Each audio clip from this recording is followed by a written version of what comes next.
다 같이 사도신경으로 우리의 신앙을 고백하시겠습니다. 나는 전능하신 아버지 하나님, 천지의 창조주를 믿습니다. 나는 그의 유일하신 아들, 우리 주 예수 그리스도를 믿습니다. 그는 성령으로 잉태되어 동정녀 마리아에게서 나시고 본디오 빌라도에게 고난을 받아 십자가에 못 박혀 죽으시고 장사된 지 사흘 만에 죽은 자 가운데서 다시 살아나셨으며 하늘에 오르시어 전능하신 아버지 하나님 우편에 앉아 계시다가 거기로부터 살아있는 자와 죽은 자를 심판하러 오십니다. 나는 성령을 믿으며 거룩한 공교회와 성도의 교제와 죄를 용서받는 것과 몸의 부활과 영생을 믿습니다. 아멘.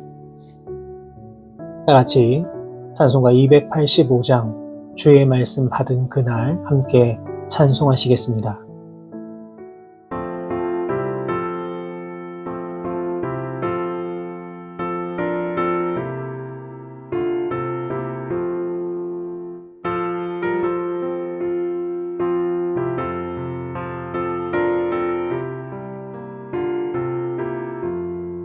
주의 말씀 받은 그날 참 기쁘고 복되도다.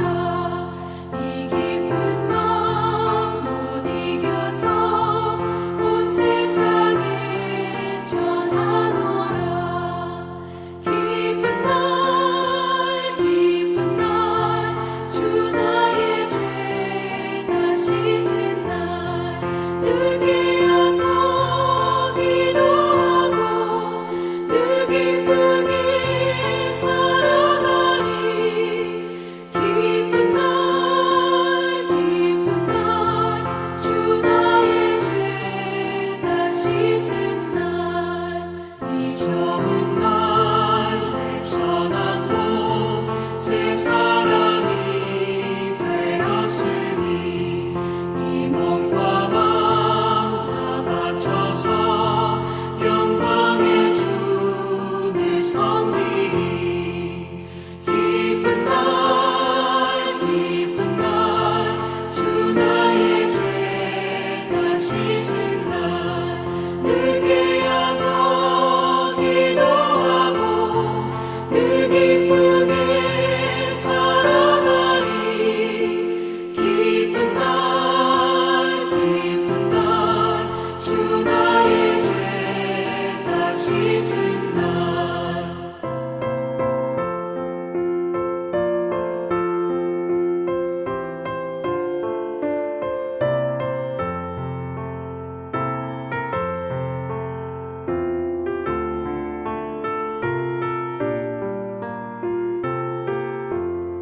새 사람 된 그날부터 평안한 마음들이 있어서 이 복된 말 전하느니 나의 본문 삼았도다. 기쁜 날 주 나의 죄 다 씻은 날 늘 깨어서 기도하고 늘 기쁘게 살아가리. 기쁜 날 주 나의 죄 다 씻은 날. 아멘.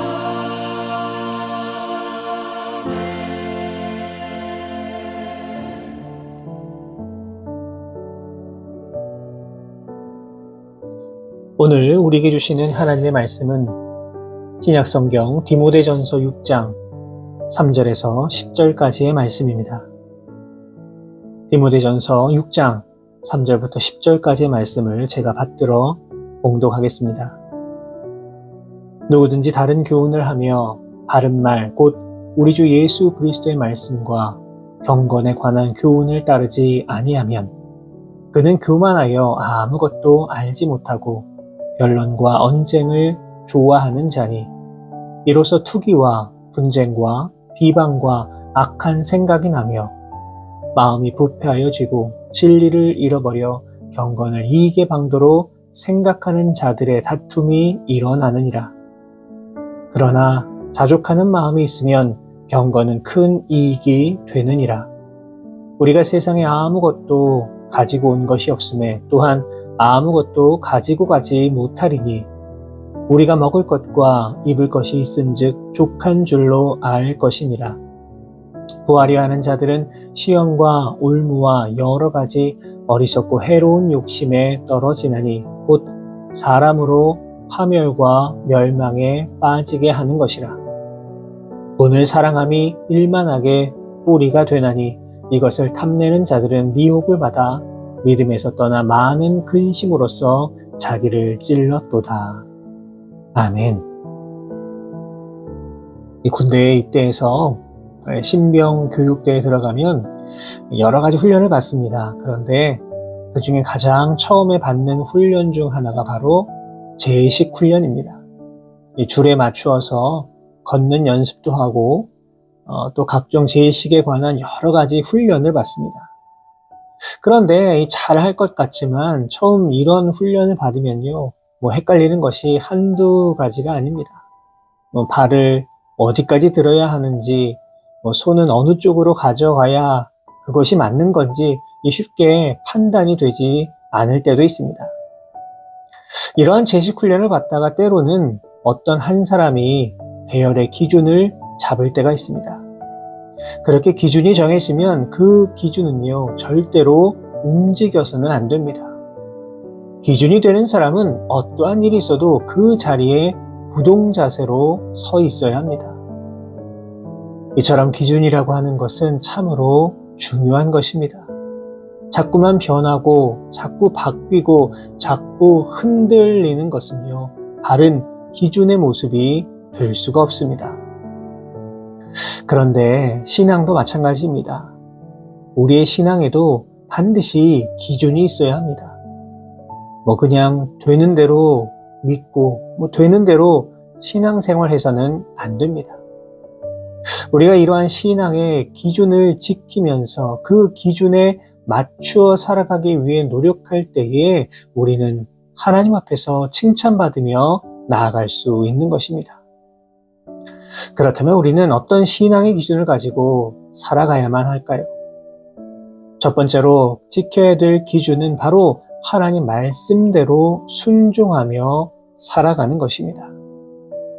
오늘 본문 3절을 보시면 누구든지 다른 교훈을 하며 바른 말, 곧 우리 주 예수 그리스도의 말씀과 경건에 관한 교훈을 따르지 아니하면이라고 말씀하고 있습니다. 어떤 경우에는 이 다른 교훈이요, 꽤 그럴듯해 보이기도 합니다. 그래서 이런 다른 교훈에 미혹되면 그 이단들이 하는 말들이 또는 성경 공부들이 꽤 매력적으로 다가오기도 합니다.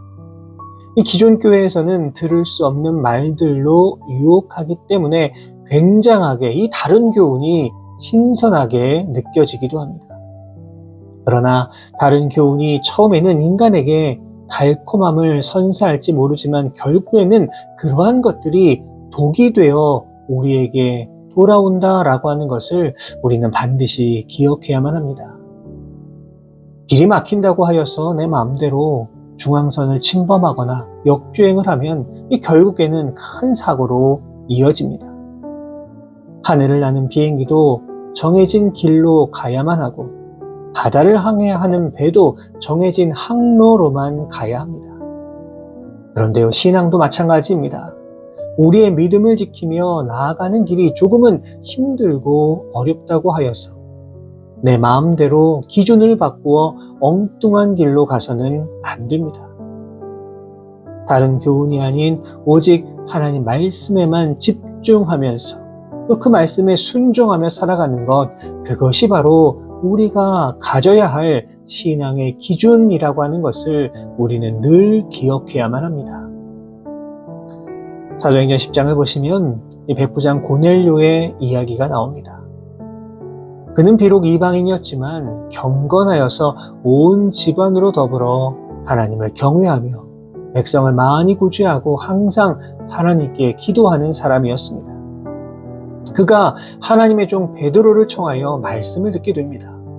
그때 그가 무엇이라고 하였을까요?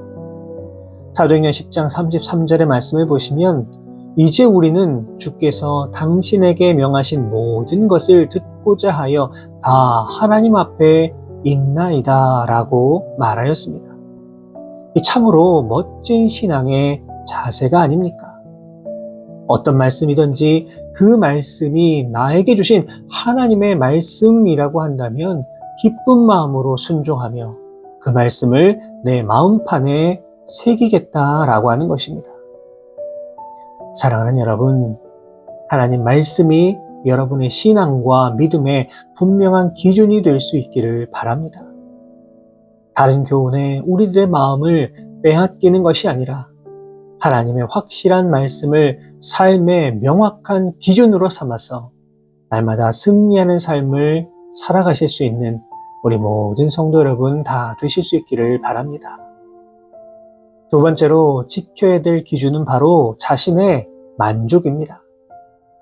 본문 6절을 보시면 자족하는 마음이라고 하는 표현이 나옵니다. 자족하는 마음이 무엇입니까? 한마디로 만족한다는 겁니다. 다시 말해서 나에게 이 정도면 충분하다 여기며 감사하는 마음입니다. 적어도 예수님을 믿는 그리스도인들은 삶 가운데 언제나 이 만족함, 자족함이 넘쳐야 합니다. 이유가 무엇입니까? 우리에게 베풀어 주신 하나님의 은혜가 너무나도 귀하고 소중하기 때문입니다. 그러나 때로는 우리가 너무나도 어리석고 연약하여서 나에게 주신 하나님의 은혜가 분명히 있음에도 불구하고 자꾸만 나에게 없는 것, 나에게 부족한 것, 나에게 필요한 것들만 바라보며 만족하지 못하고 자족하지 못하고 감사하지 못하고 왜 나에게는 더 많은 것들을 주시지 않냐며 원망할 때도 참으로 많이 있습니다. 바라기는 여러분의 삶 속에 언제나 이 만족함이 넘칠 수 있기를 주님의 이름으로 부탁을 드립니다. 또한 예수님께서는 요한복음 14장 27절 말씀을 통하여서 평안을 너희에게 끼치노니 곧 나의 평안을 너희에게 주노라. 내가 너희에게 주는 것은 세상이 주는 것과 같지 아니하리라. 너희는 마음에 근심하지도 말고 두려워하지도 말라. 분명하게 말씀해 주셨습니다. 만족은 물질에 많고 적음에 있는 것이 결코 아닙니다. 주님께서 우리 마음 가운데 평안함을 더하여 주시면 근심도 없고 걱정도 없으며 만족함이 넘치는 삶을 살아갈 수 있을 것입니다. 특별히 오늘 본문 7절과 8절은 이렇게 기록하고 있습니다. 우리가 세상에 아무것도 가지고 온 것이 없음에 또한 아무것도 가지고 가지 못하리니 우리가 먹을 것과 입을 것이 있은즉 족한 줄로 알 것이니라. 사랑하는 여러분, 하나님이 우리의 삶 가운데 부어주시는 이 놀라운 은혜를 여러분 꼭 바라보실 수 있기를 바랍니다. 그리고 그 안에서 만족함을 찾아 누리실 수 있기를 바랍니다. 지금 당장은 힘들고 어려운 일이 있다고 하더라도, 지금 당장 나에게 큰 시험이 다가온다고 하더라도, 지금 당장 풀어야만 하는 참으로 어려운 숙제가 있다고 하여도 그것 때문에 힘들어하거나 낙심하는 인생이 아니라 오히려 지금까지 부어주신 하나님의 더 큰 은혜와 복을 기억하며 언제나 만족함이 넘치는 삶을 살아가실 수 있는 우리 모든 성도 여러분 다 되실 수 있기를 바랍니다. 마지막 세 번째로 지켜야 될 기준, 그것은 바로 욕심을 버리는 것입니다. 본문 9절과 10절을 통해 인간의 욕심이 얼마나 무서운가를 말해주고 있습니다. 물질은 인간이 살아가는 데 있어서 없어서는 안 되는 참으로 중요한 것입니다. 물질이 적으면 불편하고 힘들고 어려운 삶을 살아가야만 합니다. 하지만 물질이 많다고 하여서 무조건 행복한 삶을 살아가는 것도 아닙니다. 중요한 것은 내가 이 물질에 대하여 어떤 생각을 가지고 있고 또 이 물질을 어떻게 사용하는가, 바로 그것입니다. 9절을 보시면 부하려 하는 자들은 시험과 올무와 여러 가지 어리석고 해로운 욕심에 떨어지나니 곧 사람으로 파멸과 멸망에 빠지게 하는 것이라 말하고 있습니다.